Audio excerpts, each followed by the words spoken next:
We need a jingle. Totally need you. We got a jingle. We just can't. EduTechGuys Radio. Radio.edutechguys.com. The opinions expressed on the site and its programs are those of participants and not intended to and do not necessarily reflect the opinions of any specific educational entity, sponsor, company, state, or government agency. Hello and welcome to this episode of EduTechGuys Radio, brought to you by Southwest Arkansas Education Cooperative and Hope Public Schools, both located in Hope, Arkansas. Beautiful Hope, Arkansas. I'm Jeff Madlock. I'm glad to be here with David Henderson and, what's your name? I can't remember. Why is there a fish on the table? Greg Moore! Fish A fish on the table. Hey, also in Hope, Arkansas this week, we'll just go ahead and give a shout out. The guys were pretty like, hey, this wasn't in the liner notes. This weekend is the Hope Watermelon Festival kicking off. Oh, it is? I did not even realize. It sure is. So just goes to show you how plugged in we are to the local. I tell you, the stuff I put up with. We hide in the basement. So yeah, this weekend is the Hope Watermelon Festival. Big festival every year. Lots of crafts and funnel cakes and melon. I'll be bringing my cat down to the Watermelon Festival, Mr. Walter Malone. Mr. Yeah, Walter you get that Malone. one. Anyway, so yeah, the Watermelon Festival is going on here in Hope. I think it's the 742nd. Is that 742nd Watermelon Festival? I'm not really sure which Watermelon Festival it is. But I'm slow. What did you say? You just did pick up on the wall. I didn't pick up the If you're watermelon. if you're just now tuning in, you're listening to radio.edutechguys.com. Radio fun times with the EduTech Guys. Also, today we're on Periscope. So if you'd like to watch us and listen to us on Periscope, that is EduTech Guys on Periscope. Just go to Periscope, type in EduTech Guys, and you'll find us. That's our Periscope Twitter handle, and that's also our Twitter handle. So at EduTech Guys, if you want to drop something to us. Once again, welcome to the show. We have a fun show today. We have no guests today. We are our own guests. We are our own guests, but we are going to kick some things off with some news happening in education, talk about several things such as the myth of digital natives, and we're also going to talk about research on iPads in the classroom, among other things. And then later, we'll also hear from our featured artist of the week, the Shane Howard Band, and we'll also have a Google tip to share. So. Yeah, and I hope you're listening. We hope that you'll spread the word. Starting in the next 2 weeks, some schools actually in the country started this week.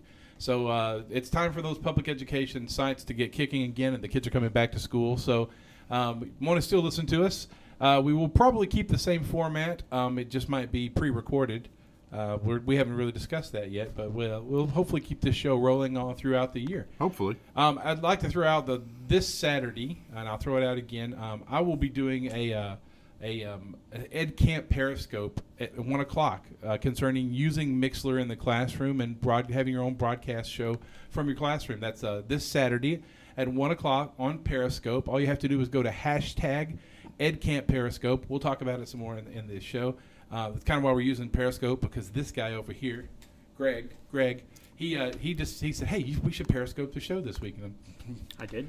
Anytime David and I can put a multiple stream of us out there on the web, we're in for it. So, yeah, it's going to be a fun show and a fun weekend. Awesome. Quietness. Yeah, that's going to be cool. So I guess good. we jump into some. So this week on the show, since we have no guest, we're going to probably get pretty in depth with most of our EdTech news. It is time for school to start back. We do have at the end our Google tip of the week, which we hope you like. Tip of the week. But we will probably get into some really cool stuff.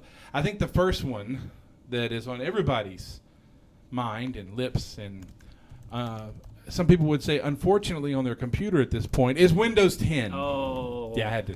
Oh. And it's really sad. I shouldn't bash Sticking Windows. a knife and twisting. I mean, we would all agree that no matter what platform you use, in my mind, and I could be wrong here, but the greatest server platform in the world for the last 15 years. Definitely Yeah, for internal network services. Yeah, Microsoft makes it great. Pretty much. I would say they've had a hard time with their operating system because people want easy and pretty. That and the fact that it's just they're beholden to hardware manufacturers. Yeah. So they make the operating system, and the operating system itself is pretty great. But then drivers muck it up, and then they get all sorts of additional. The hardware manufacturers have to make up the cost of having very low margin hardware by including all sorts of quote unquote extra software. Right. Value added software, I believe, is what they refer to it as. Value-added software. Is that what comes on the HP? Yes, the value added software. Well, it's interesting. I've seen some interesting quotes out there. I've seen some actual articles that were kind of ridiculous, like why you should move to Windows 10 in education. It's really funny. I think the idea behind that was it looks and acts more like Chrome and iOS. And I think that was kind of the thing is like, okay, now we have big pictures. And that's what they'll tell you when you look at Microsoft 10, Windows 10. What's the top features? New start menu, bigger squares. Bigger square. Pretty pictures. But More touch friendly. It is more friendly. And I mean, that's interesting. I have to tell you, the one that I saw that made me laugh the best was it's like getting in an old refrigerator and trying to navigate a slalom run with an old refrigerator. I was like, geez. It's not that bad. bad? Come on. Well, the new cursor is an old refrigerator. I would actually find that hilarious. That would be quite funny. No, I mean, but so what's interesting, like, think about what's really cool. The keylogger is pretty cool. Yes, everybody's been all up in arms about some of the quote-unquote privacy-related features, quote-unquote. The main one I think everybody I've heard get all up in arms about is the whole new Wi-Fi password sharing feature, where now if you have friends through Skype or somehow through Windows Live, you can actually share your wireless password with other people using Windows 10, or if they've got Windows 10 phones, all 2 of them. You can see, and then he goes and bashes the phone. The phone I'll bash because that's just silly. That's just silly.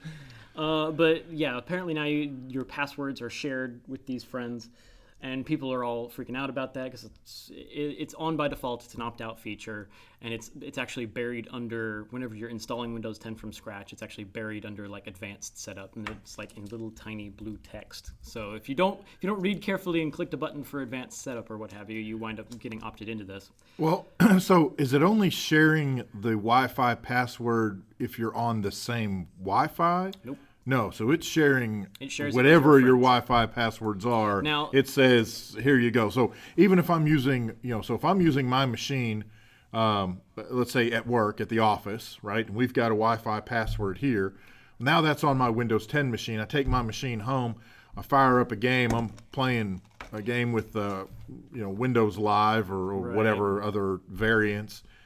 That automatically gets shared with my friends who are on there, even though it's my Now, corporate. I could be mistaken, but I believe it's not enabled on Windows 10 Pro and Enterprise. So in a corporate setting, that won't happen.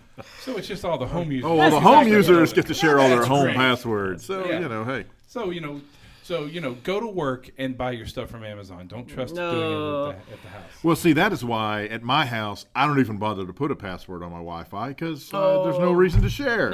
But you live in the country. I do. Like, I do. yes. The only person, the true only country. folks hacking my network are the cows I was in the going to say, I backyard. saw some cows with some. And don't discount the squirrels. Those guys are just. True. But it's really odd that But still, like that's- 9 out of 10 cows use Windows phones. Oh, that's from the Gateway days. That's what the bovines like. Bovine, This is yeah. bad. This is really, really bad. We've lost our minds. Anyway, but yeah, now it's not technically actually sharing the password in plain text. It's actually sharing it in encrypted form. So it's not like that they could easily find that password on their phones or whatever. The phone or the device would automatically join without the user actually being able to see the password. That said, anytime you've got any encrypted anything on a machine and it's going to decrypt it automatically for you, somebody somewhere is going to make a utility that's going to get that password pretty darn easily. Yeah, exactly. Right. So it all comes down to how much do you actually trust your friends. So because okay, if you're going to have friends over to your house, you're going to give them the Wi-Fi password anyway if they're going to be there for any decent amount of time. Theoretically. Yeah. So.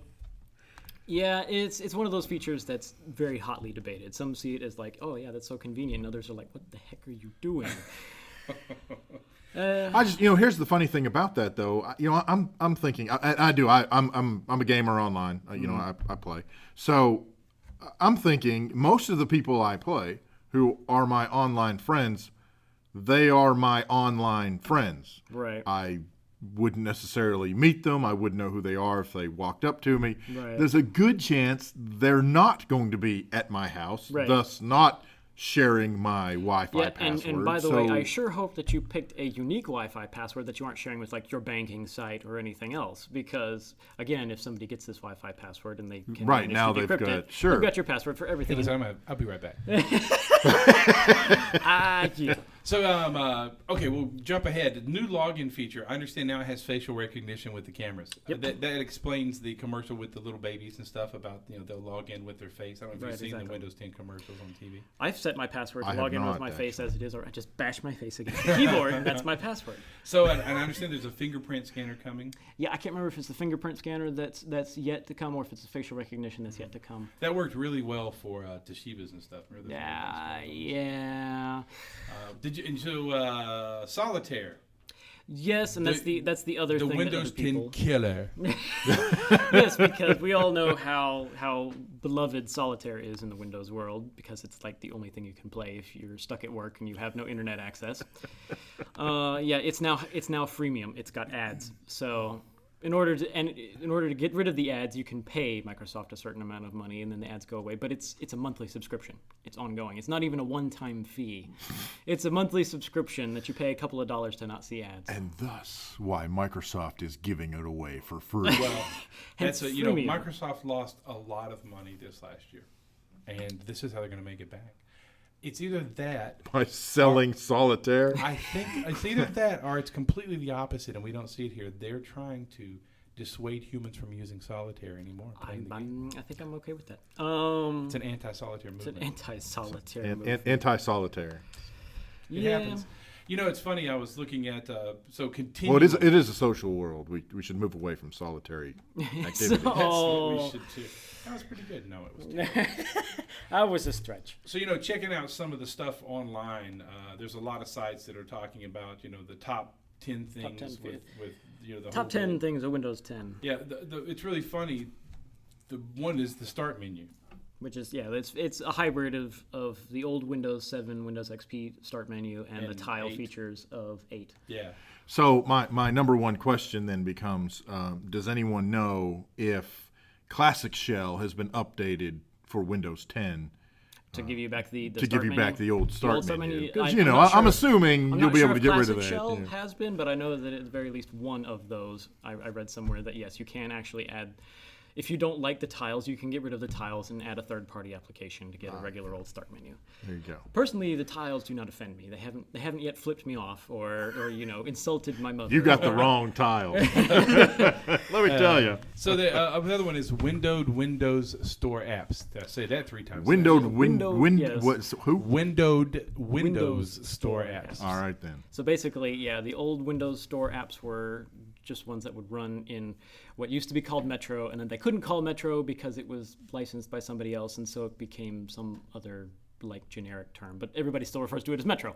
So through the Windows Store, you used to only be able to get Metro apps, supposedly, and now you can get Metro apps that don't run in the full screen mode, but the Metro apps will actually run in a window, and that's one of the features.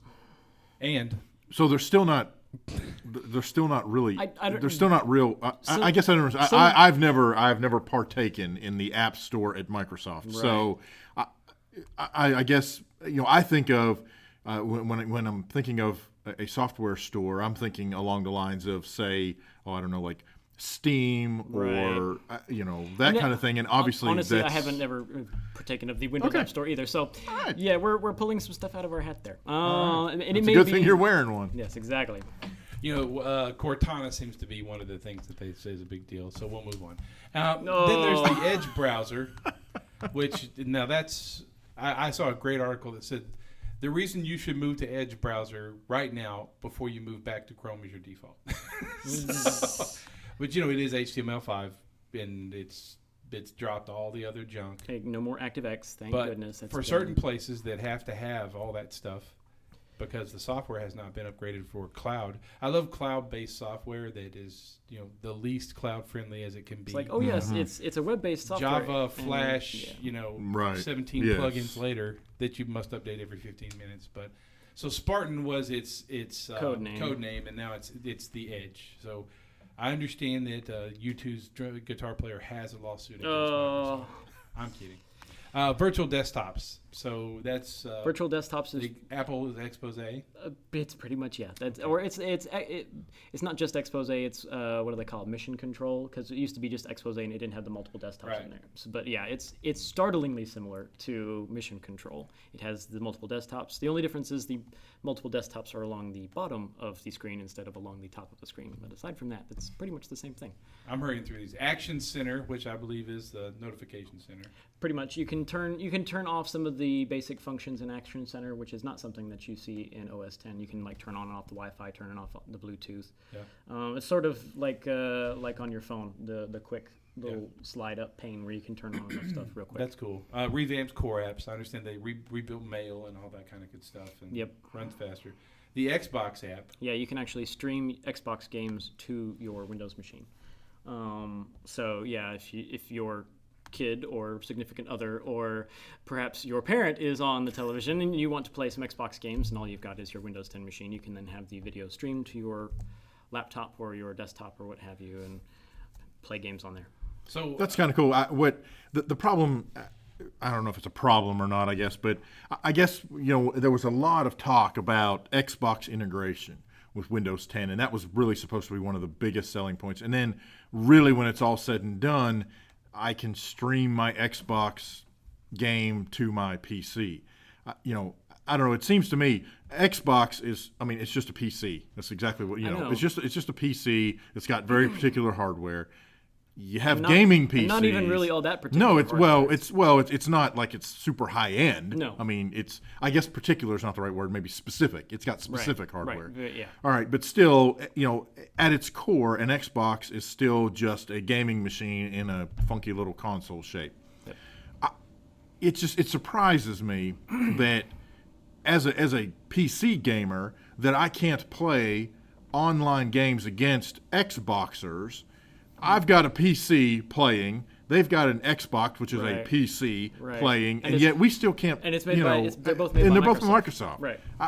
It's crazy to me. And I was really hoping that was going to be a big Windows 10 feature. I believe that was integrated at some point into Games for Windows Live. I could be mistaken there, but Games for Windows Live was awful for a number of reasons. Yes.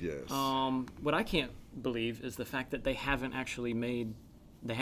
introduced into Windows like an Xbox mode where you boot into an Xbox that's mode. A very good point in itself. Yeah, exactly. Again, now they would have to institute some sort of hardware certification program where when you bought a graphics card, it's certified for Windows box or whatever they're going to call it. Right, exactly. Yeah. So it meets certain minimum level specs. Yeah. But again, it's the current Xbox is using an x86 processor. It's not using anything strange. Right. It's just your standard RAM. It's got a standard SATA hard disk in it. The only thing that may be a little bit odd is they may still be using, I'm not sure if they're still using a slightly weird format of optical media, so you can't actually read them on a PC. And I believe that's part of the issue, but the kicker is you could actually read those from a standard PC drive if you had the software decoder to go with it. Windows box or whatever you want to call it. Jeff looked like he was going to say something. I just sit back and let these guys go after it. So we are way outside of Jeff's realm. I'm just going to read this one because when we talked about it earlier, the guys looked at me like I was crazy. Continuum. The Continuum. The operating system includes a handy continuum feature that dynamically switches the interface between the PC-friendly desktop and a Windows 8-like mode that's better suited for fingers, depending on how you're using the device. So it's funny.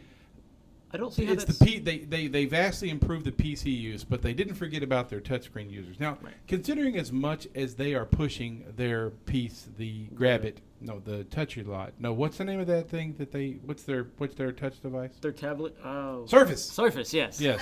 They push as much as they push Surface. It seems like Windows 10 would be a push to sell more Surfaces. That just seems like it would be to me. And there's this piece in there called the Web Scribbler where you can write directly on web pages, and then save that whole thing. They seem to think that that's a big deal. Feature, right. Yeah. There it is. Unified settings. What's Yeah. interesting about that is I love how it looks like the settings on like Chrome or OS X. And the unified settings thing, so unified settings is basically this panel that it's basically like control panel, except not control panel anymore. It's got all the control panel stuff, just with a much more touch-friendly, flat, Metro-like look to it. But what I found confusing whenever I was setting up Windows 10 was the fact that somehow I managed to get into control panel, and I'm like, oh, I was just in this unified thing. I thought this was the only place for these settings, and all of a sudden I'm back in the old control panel. And apparently you can set stuff in either location. And some things are only available in what's funny is it's called the unified control panel, and it's actually caused it to be less unified than ever. Yes, I was just going to say, it's actually not so unified. Right, so there are some settings that are only in the unified control panel, or so it seems. I could have just missed them whenever I stumbled into the old control panel. And it's actually kind of difficult to actually get to the old control panel, so I'm not even sure how I actually wound up there. Well, I was just going to say, did you get like a little screen that says you're not supposed to be here? No, I did not. But yeah, that's kind of actually gone back.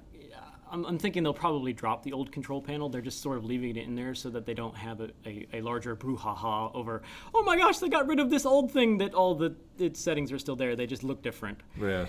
But for now, it kind of feels like whenever OS 10 was making the move, they were updating their server product, and they had this weird dual mode where they had some of the old workgroup manager stuff in one settings application. They had some of the new stuff in this other application. And oftentimes you'd have to have them both open so you could go, okay, I set everything except for the last step in this panel, and then I have to transition over to this panel and set up the last little bit. Right. Yeah, I'm thinking that will probably go away in Windows 10 Service Pack 2, or, Well, to me, it almost sounds like, now this is going to step back a ways, but do you remember when Windows 95 first came out, and like you could, if you opened up the start menu and you, in fact, I think you even had to go to a command prompt, you could still run the old program manager from wow. Windows 3.11 Oh, gosh. in Windows 95, and it was a throwback to Right, help exactly. the people, but Right. it was so hidden that, Right. until somebody finally cracked the code, there Yeah. it was. But Speaking to me, of- it almost sounds like that's what they're doing. Like, it's still here, but we're going They've to... kind of put it under, the stack of magazines in the corner. Yes, It's there if you want to find it, but yeah. Or stumble on it. Speaking of settings and hidden things, have you heard of God mode for the control panel? I have not heard of God mode So for the I control think panel. this was introduced in Windows 8, but if you create a folder on your desktop and then title it God mode, and then it looks like a UUID string. It's a whole bunch of letters and numbers and everything. When you click on that folder, you get access to some like ultra super power user functions that you can turn off things that are otherwise really, really hidden. Not Like just the lights on the Empire State Building. Yes, exactly. You can actually turn off Niagara Falls. You can shift the color of the laser on the Death Star, and See, you can change the color of the moon. yes. So yeah, but But can you bark at it? Can you bark so at the if you moon? want to change something in Windows 10 and you can't otherwise find a That button is or very interesting. yeah, you'll have to look it up online to get the actual string that you actually need to title this folder. But if you title it God mode in this magic string, when you click on the folder, it takes you to this super secret hidden control Super panel secret. for club members only. Okay, I've had enough with Windows 10. You can't take any more. No more. All right. No more. Oh, sorry. So what I'm else? going to throw it over to David. Last week we Are you? talked about the BAMIs. The BAMIs. We did. That was the first time, frankly, that any of us had even heard about the BAMIs. Just to catch folks up quickly, the BAMIs are an educational award program. So just like you have Oscars, that kind of stuff, they have the BAMIs, which award, I guess I should say, folks that achieve in various areas of education. And for the past 3 years, I guess, it's been live, streamed live, and you could go, I guess, BAMI.org and view the stream for the award show. And through a series of really just, it's one of those perfect storm catastrophes, the BAMIs are not able to stream this year. So instead of streaming it live, they're going to have some kind of what they're calling these showcase awards. And so instead of streaming the whole program live, from the sounds of it, they're going to have like these pre-produced pieces where they're going to, I guess, showcase nominees or maybe showcase award winners. I'm not exactly sure how that's all going to work out. But one of the things that was on the BAMI blog was that they're hoping to basically just get through this year. It happened really late. I mean, we're talking the BAMIs actually come about mid to late September, if memory serves. And so all of this just happened. So we're already, late July, early August. There's just not time to recoup, at least from what they're saying. There's not time to recoup and recover in order to be able to doing this live. And so they've got this showcase system that they're going to do. Have they stated what the complication was for? Yeah, there were a couple of issues. In one case, they had one of their sponsors, at least if I remember, one of their sponsors backed out directly. But part of the issue was that some of the folks that they had in place at some of the sponsor organizations were the ones who were really kind of heading up that project, and they have since left. Okay. And when they left the company, no one else at the company knows how to do it or is picking up the ball, or perhaps the company said, yeah, well, that was kind of so-and-so's project. He's not here anymore, and we're not doing that anymore. Sorry, hate that for you. Right. So hopefully they'll get things back together, though, and they'll be able to stream it live next year. Right. But That's cool. I wonder, it is expensive to stream live if you don't know how many people you're going to stream with. Right. Drum and Bugle Corps, this is their week. There's another shout out to Drum and Bugle Corps. This is finals week in Indianapolis at the Lucas Dome, the big place. And they stream. And the first year they did it, it did not go well for them because they didn't realize that, the thousands of people that were going to watch the high definition stream. And, Sure. And that can really take a toll on your bandwidth. What in the machines you're using to push it with. I mean, every year Apple does their big streaming. Every year Apple does their big conference and they try to stream. It's always kind of like, okay, are we actually going to be able to view all this? Or are we going to have to refresh? Are we going to hear? What was it last year? There was Chinese or something overlaid in the audio. And we saw, and then partway through, it went to like the test pattern from the TV truck. So yeah, streaming is much more complicated than it seems. Than it seems. Yes. Hey, we're going to throw a little lineup change in here. We're going to jump into every week. We like to do feature a music artist of the week, cool. And with this week we have one that I'm going to let David introduce. David knows Shane Howard, and I'll let him introduce the artist.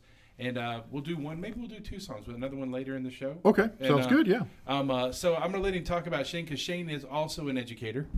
Mm-hmm. He's in education, and I'll let David tell you more about him. So our music feature artist of the week. All right, the Shane Howard Band. Now, I do want to start out by saying that this Shane Howard should not be confused with the singer-songwriter who is also named Shane Howard from Australia. These are not the same people. The non-Australian Shane Howard. Yes, no. This Shane Howard that we're showcasing today comes from Riesel, Texas. I think that's how you say that. A tiny little town of about 1,000 people.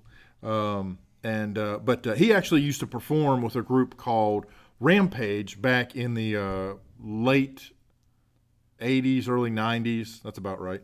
And, like most bands, people come, people go, things happen. And so ultimately, though, he formed his own group. It's a Shane Howard Band.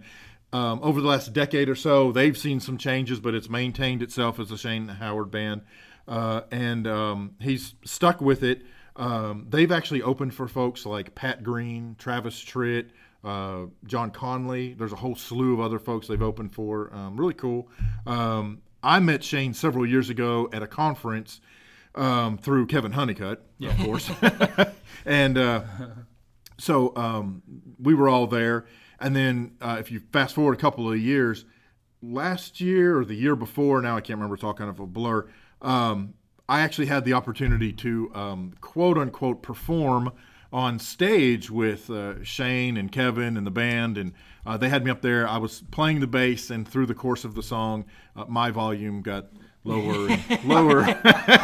So, it's not what I do. What are you going to say? But anyway, anyway, I've had a great time and have known Shane for several years. And so the song that we've got, the first song that we're going to play today is from their latest release, Rattlesnake Road. And the song is called My Town from the Shane Howard Band. Here's My Town, the Shane Howard Band.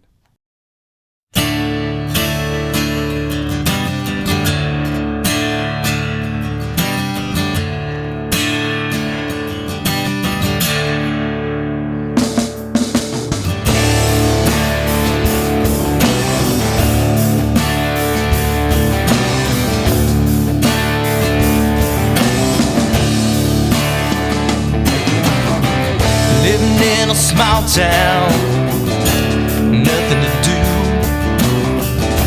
Time stands still, sometime I'm blue. A one-lane road that leads nowhere. Try to get out just as fast as I can, 'cause you ain't ever been nowhere till you've been to my town.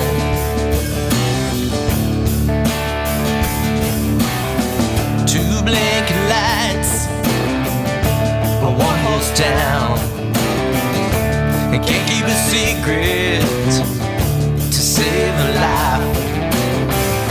The price you pay when rumors fly, and that's what they say, an eye for an eye. 'Cause you ain't ever been nowhere till you've been to my town.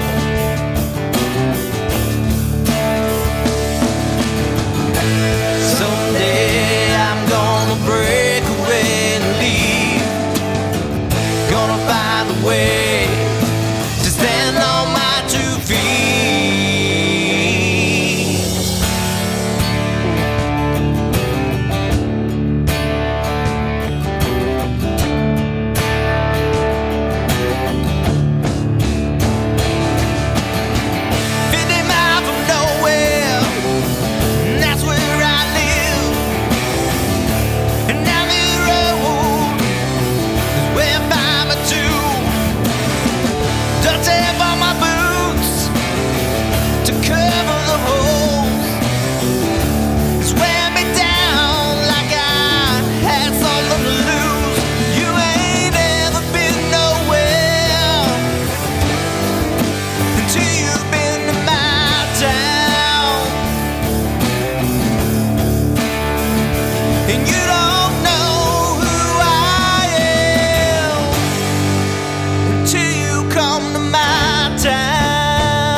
periodic table, right? It is. False It is a no one on the piano. Hey, that was Shane Howard Band playing My Town. That's Greg talking about the periodic table.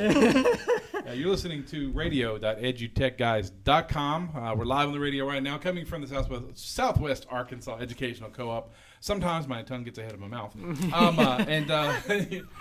It's not pretty. It is not pretty. And now he's on Periscope with his tongue hanging out. Yeah, that's why the fat guy keeps moving out of the screen. Hey, listen, if you'd like to see us live today, we're trying this is a little different. You can watch us on Periscope.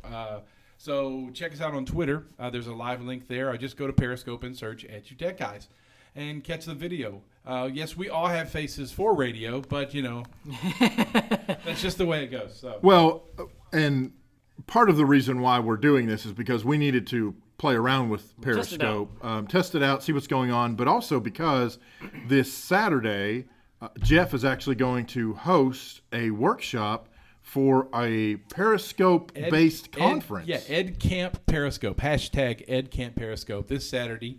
1 o'clock is when I signed up for. Is that Central? Yeah. Central Time. Okay. Sorry, Central That's Standard fine. Time. Yeah, 1 o'clock this Saturday, EdCamp Periscope.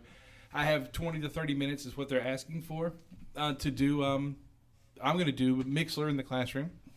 Cool. Doing broadcasting like we're doing here.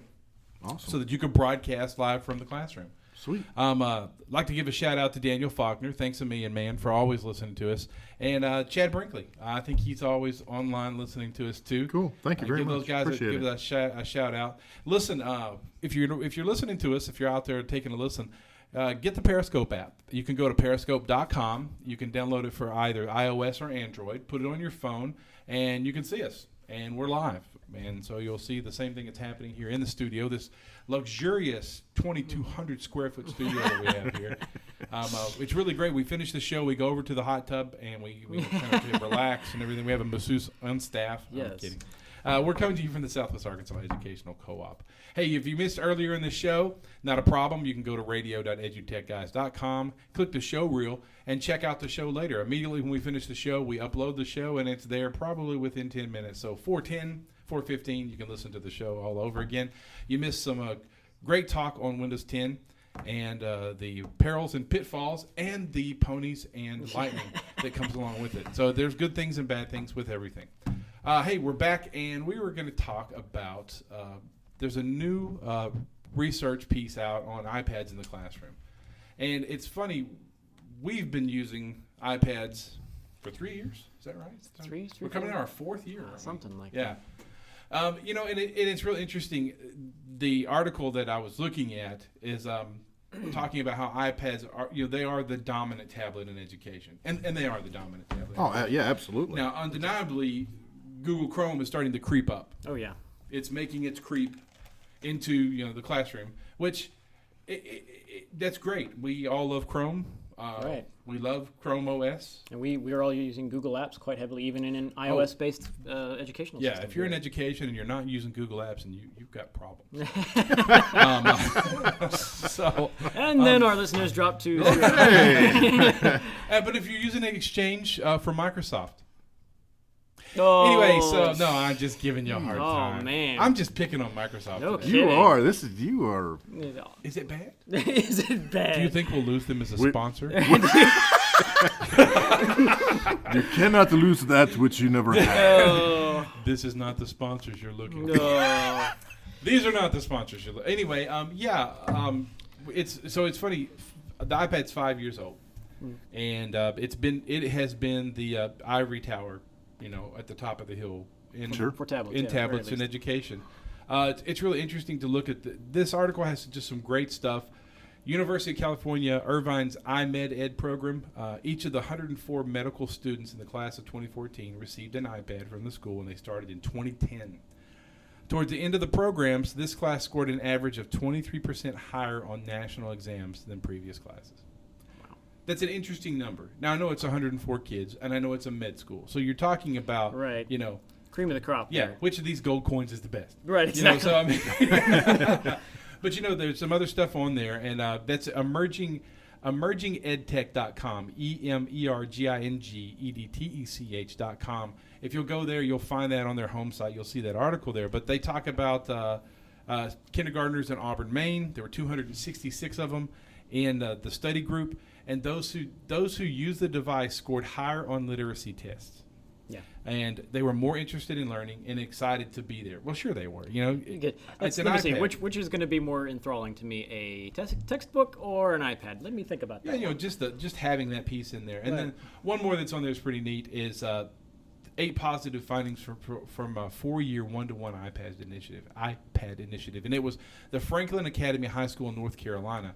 They initiated a one-to-one iPad program in 2010-2011 school year, which pretty much was right out of the chute. Right, so those are iPad 1s, Right. You know, in 2014, this last April 2014, 2 years ago, they released the results, and the study results indicated that these students exhibit the following positive student behaviors. They had increased motivation, high confidence level with the use of technology. They searched out opportunities for collaboration, efficiency in completing tasks. They were self-directed, and therefore extending the learning opportunities since they were self-directed. Developing skills as a problem solver. That's the big one. That That's is the the one big you one. always hear Yes. as the thing that's lacking in students today is the fact that they aren't problem solvers. Yeah. So And I love this one: increased independence toward becoming a continuous learner. Interestingly enough, you can say that about an iPad, but I will go ahead and say is in 2010, had they given every kid a Chromebook, they might have found the same stuff. right, exactly.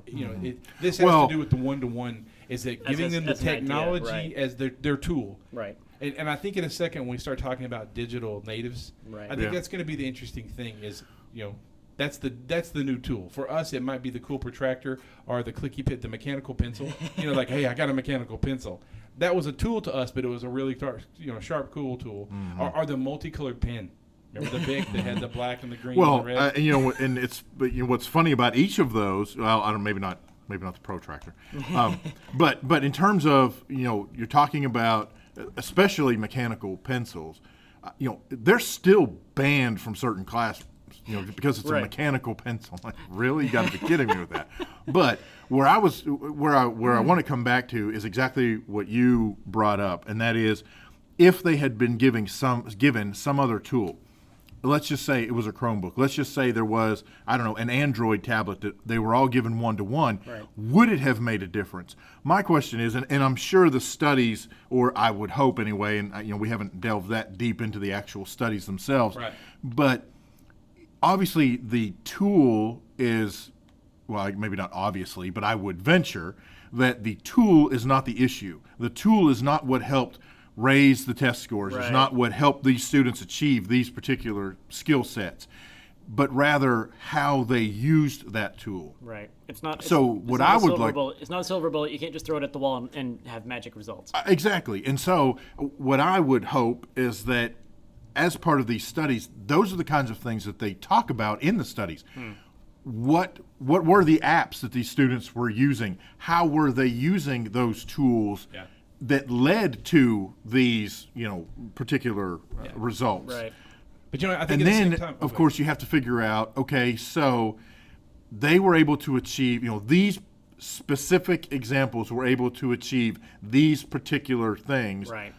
Of course, the next question is, how do you replicate that? Right. What were the What are good the things steps? that happened Right. that we could take and show to everyone and say, yes, this is what happened, and yes, you could replicate this.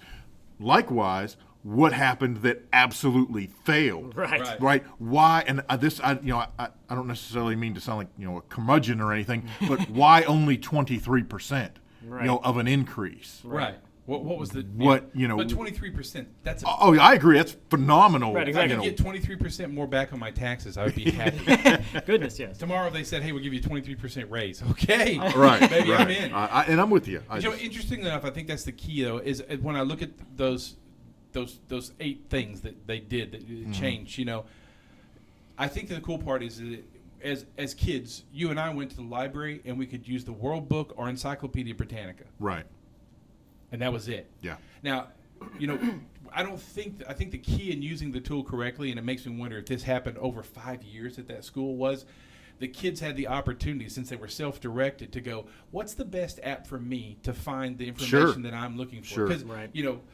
we use Google, but someone might still use Microsoft Pop, Bounce, whatever that one is from Microsoft. But, they still might use that. These guys hate it when I bash Microsoft. Well, I'm it's not. bashing It's just Microsoft. that if there's a chance, if there was ever a chance, at all that they might end up being a sliver of a sponsor. Now, Microsoft will never sponsor. I will not let that happen. No, I'm kidding. No, I'm just giving them a hard time. It was pick on But Microsoft anyway. But yeah, I think that, so that rolls us into, let's talk about this great article. If you're listening to us, edutechguysradio.com, hit us at radio.edutechguys.com or go to mixler.com/edutechguys. If you go to Mixler, you can sign in and you can see the chat and the whole bit. I think you see the chat without that. You can see the chat on the site. I'm posting the links right there. So you can get a hold of the links that we're talking about right here. These articles. This is a great article, and it's the absurd and unfounded myth of the digital native. So we're going on to the second article now. Well, and I think that, we're going to move on to this one. And the reason I'm doing just that. to make that clear. We're going to practice those segues, okay? I'm just going to throw that out there. The reason I was throwing that out there is because talking about tools, that's pretty much what that article is about. Right. Is about, and he talks about a Spanish social media piece called Twinte, which is it's a closed, non-indexable site. So it's pretty much like what happens on Twinte stays on Twinte. So, but the thing is that just because you might stay glued to that screen using Twinte does not mean that. Does not imply that you're a master of any type of technology, or even Twinte for that matter. Right, exactly. And I have to agree that we're talking about that we're talking about young people that don't even have just like the capability of like critically assessing what they're doing. They're just using it to get that one, the one thing that if I push the tic-tac-toe button, then a piece of corn falls out, and I get my corn and I win tic-tac-toe. So I think that's the big deal there. Is what he's talking about, and I'd have to agree with that. We say a lot in education. Well, these kids are digital natives. They pop out and they're ready to use a smartphone. That's not true. And I think it goes right back to we were talking about the iPad results there. And what you said is that what are they using? What apps are they using? Are they critically thinking and assessing what they need to download and what they need to do? Right. And I think that comes into what teachers are doing in the classroom, and that's the hard part is extending the lesson. Is figuring out how to use that tool in the lesson, giving the students the opportunity to discuss amongst themselves and say, well, I'm using this app or I'm using this app, and find that piece that fits best for them. 'Cause that is still true. I mean, I like a Ticonderoga pencil. I think it's one of the better pencils out there. It's a number 2. It's just such a great pencil. And I actually like writing with a wooden pencil. I never really liked mechanical pencils. I know that dates me completely. Dadgummit, shut down the podcast. You're fired, Jeff. Get out. But I think that's what. If you want to take a look at that article, like I said, I posted it on the chat there at Mixler. But yeah, I think that's the digital native piece is not just about school; it's also about parents. I think where digital natives really came to be a thing, where everybody said, "Oh yeah, digital natives," and everybody who was afraid to use technology or was perhaps they said, oh yeah, digital, because they just go and do it, is because the difference between what a non-native quote unquote sees whenever they use technology versus a quote unquote digital native is really the only difference is the fact that these digital natives are just not afraid to use technology. That doesn't mean that they will actually use the technology for an educationally valid pursuit, or even to the fullest extent of that pursuit.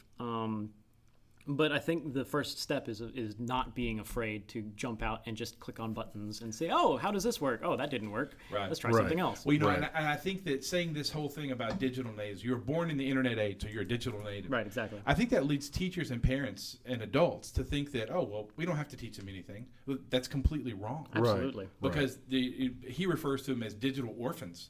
Because we've thrown them into this world thinking, oh, that'll be fine, They figure it out. Yeah, there you go. My grandkids know how to do this. Exactly, and I think that so that means actually we should pay more attention to the fact that they are not digital natives. Some of them become that way, sure, right, exactly. Depending on their household or depending on their experience, or just how able they are to self-teach and to organize in their heads. Okay, here's all the different pieces of this program. Here's the way I can use them. Some people, they're just very adept at sort of building that map in their heads automatically. And I think that's really one of the things that people who are intimidated by technology, they have a hard time automatically building that map. It just doesn't automatically assemble. They have to very consciously assemble that sort of thing. And that's what I wonder in some of those other studies, especially the one where you had those 8 things that those students learned. And some of those things were where they learned those critical thinking skills. how much of that was self-taught, Self-directed, self-learned, yeah. right? Self-directed critical thinking. But I would venture that actually a lot of that was Seeds taught planted. for lack of a better term. Right. You know, we have to educate the students on how to, and not just students. You know, Teachers. that's part of what Tech one of the guys. things that we do is in our training. do When it we're every week in training, workshops. as we're training teachers and we're training administrators, that's part of what we do. We have to teach them. Here's Google and all of its Googleness. All right, right. But what do I do with that? And so when I search for something, how do I know that the top 3 results that I see are not really the top 3 results? Right. They're all sponsored ads. Right. Oh, and then even beyond that, okay, so I've learned that part. Now I have these 550 million other results that I got back. Right. How do I know just looking at those little snippets, oh, nope, that's not a good one. Oh, yeah, that's a good resource. That's not, Right. And that's where that critical thinking, that research comes in. And I think those types of things are the skills that really, that's where we need to be teaching these so-called digital natives. I will say, digital natives to me, I think did one huge injustice, frankly, and that is it gave people who don't consider themselves An excuse. to be digital natives exactly. Right. It's like, oh, I'm not a digital native, so it's okay if I don't know that XYZ. this email from from Nigeria is not legitimate, or this text message that I just got on my phone telling me that my master minus / card has been hacked and shut down. Right? I don't have to know that because I'm not a digital native. No. Right. Well, it's interesting. The article also talks about the labor market and the fact that they're looking for kids, people entering the market that can use it intelligently. right. That aren't just gonna. They just I use my smartphone to send a Snapchat. Right. I'm looking for people that can use technology intelligently. Right. And I think that's the big kicker. Chad Brinkley is on EduTechGuys chat, mixler.com/EduTechGuys. You can follow on the chat there and give us some messages. And he said, getting teachers to encourage creation versus consumption. Skill and drill pales in comparison to book creator and apps that inspire creation. And Exactly. he's right. We're looking, it's not consumption. And that's kind of what most people see when they see one-to-one in schools. And they see kids at a restaurant. And they see kids in the back seat of a car with their head stuck in a smartphone or a tablet, is they just see consumption. Right. And let's be honest, that's what the majority of the net is at this point. And Sure. It's consumption. But those that are actually, and it's always been this way, forget technology. Those that create, move on. Right. Those that create, Yes. we remember they go down in history. They're the ones that own businesses. They're the ones that move forward. And not even that. They're the ones that become great parents. And just finishing up on that article, that's the thing. He writes that parents need to start getting their head around the idea of preparing your children for a future that requires much more than simply surrounding them with devices. Right. Parents are going to have to do that teaching at home. So when they come to school, that's what they're ready to do. Sure. So yeah, that was we kind of got a little We got carried away. into that one. That's just Well, that's not good. like That's us. what we're here for. Exactly. Is it? Absolutely. You come for the tech, you stay for the talk. I was here to bash Microsoft. I'm kidding. I'd like to say that I really enjoy Microsoft Server Pro. Yeah, what's funny is the fact that whenever I started working for Hope Public Schools was all Microsoft. That's all I did. Exactly. And I'm just giving it a hard time. Oh, yeah, exactly. We're For the huge longest time, I used Microsoft as my primary device, and I still use Microsoft. I still use Windows every day. I mean, there's things I need it for. It is a business machine, and for me, it is. I mean, it gets business done, and there's things that I have to use it for. Well, and just, yes, we've been ribbing Microsoft and especially, Windows 10, some of the quote unquote features. It's an easy target. Look, it just Everybody, is. Right now, everybody especially. loves to. Plus, anytime you have a new operating system, Right. There's going to be bugs. There's going to be weird Yes. stuff. You Everybody know. ribs Well, come on. everybody. Greg, what was the number of downloads for Windows 10? Oh, it was like what 70 million in like the 70 first week million or in something the like fir- that. well, It was you know, ridiculous. Come on, Yeah. That's just going to happen. Greg's exactly right. And I think it's interesting that I use what I use because it's got pretty colors, and I'm old, so I go, hey, look at pretty colors. You lie. Hey, one more quick shout out on a different article that we'll post out there on the good old chat. And in fact, let me copy it right now so I can put it out there. It was a great article on providing free wireless hotspots.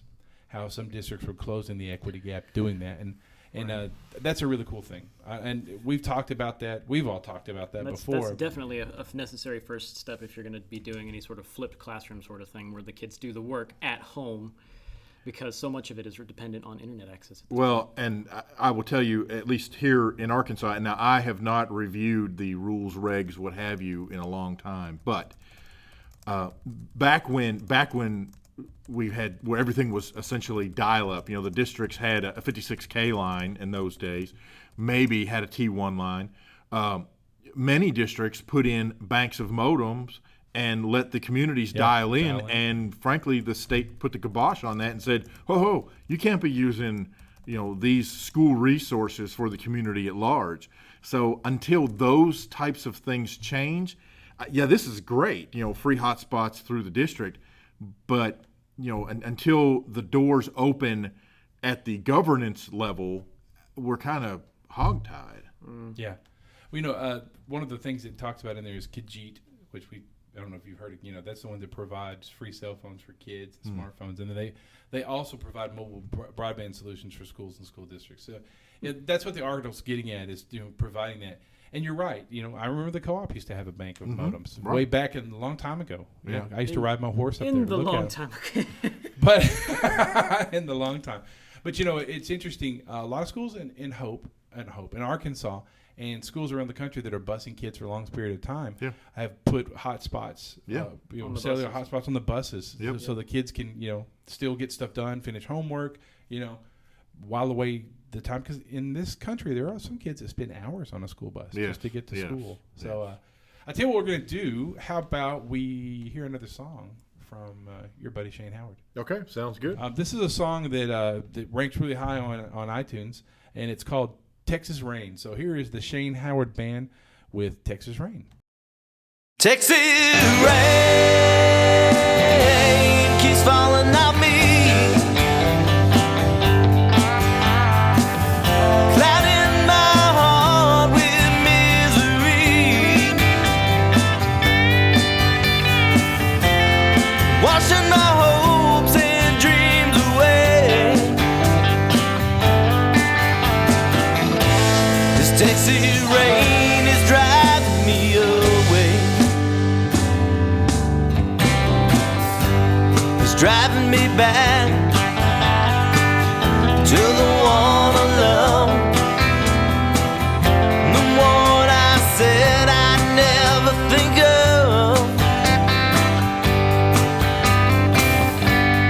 making me want her like we used to be, thinking with my heart and not my head. Texas rain keeps falling on me, clouding my heart with misery, washing my hopes and dreams away. This Texas rain is driving me away. There's something in the air, these Texas skies. They finally made me realize, come to my senses and leave her behind.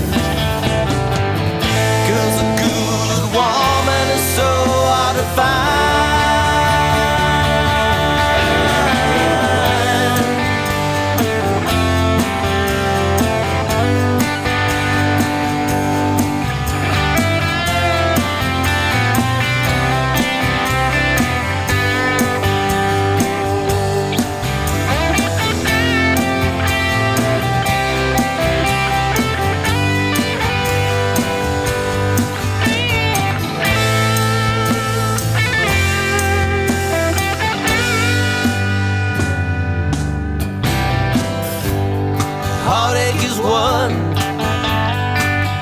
makes my world go round. What did I expect? She's left again. Sometimes it rains, sometimes it pours. With her, the storm never ends. Texas rain keeps falling on me, clouding my heart with misery, washing my hopes and dreams away. This Texas rain is driving me away. This Texas rain is driving me away.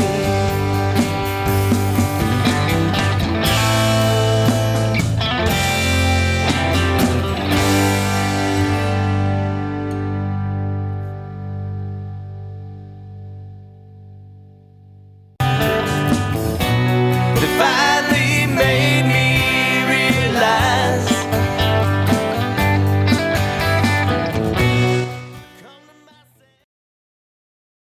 Hey, sorry, that was a little odd there. We dropped internet connection for just a second. I think it hit 1 hour and it went boom. No, you can't have any more internet. That's the way it goes. Hey, welcome back. That was the Shane Howard Band with Texas Rain. We featured artist this week.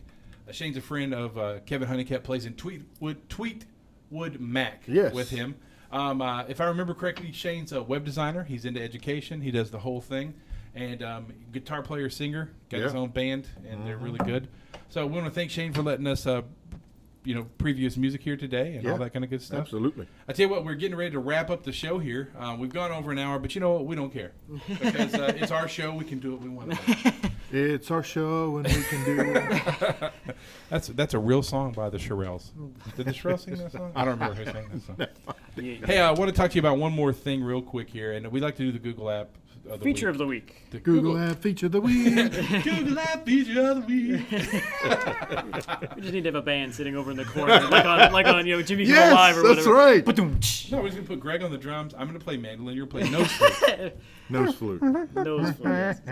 Hey, that's I the can't Google breathe. App Feature of the Week, and I'm just about to post that on the old Twitter out there, is how to compare to Google Sheets.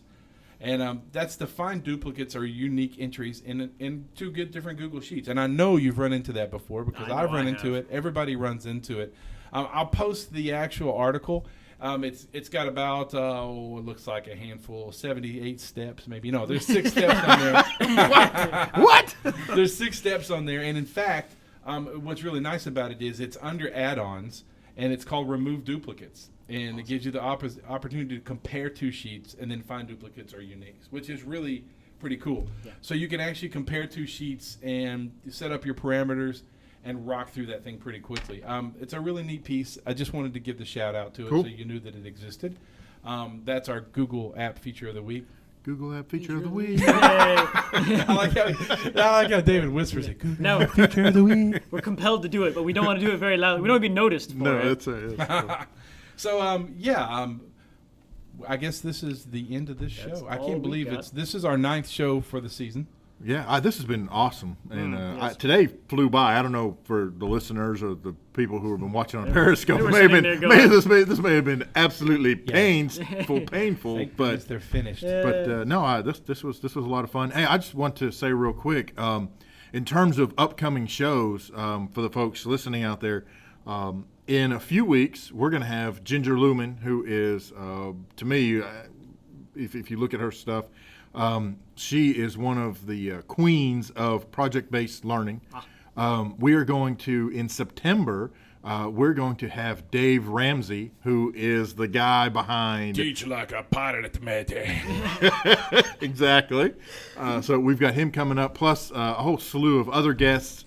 There will definitely be times where we just kind of sit around and chat like we did today. So definitely thanks to everyone who has tuned in to today's show, previous shows. Thanks for watching us on Periscope. Yeah, so I'm Jeff Madlock. I'm Greg Moore. And I'm David Henderson. Hey, we will see you in the funny papers. You've been listening to EduTechGuys Radio, radio.edutechguys.com. The opinions expressed on the site and its programs are those of participants and not intended to and do not necessarily reflect the opinions of any specific educational entity, sponsor, company, state, or government agency.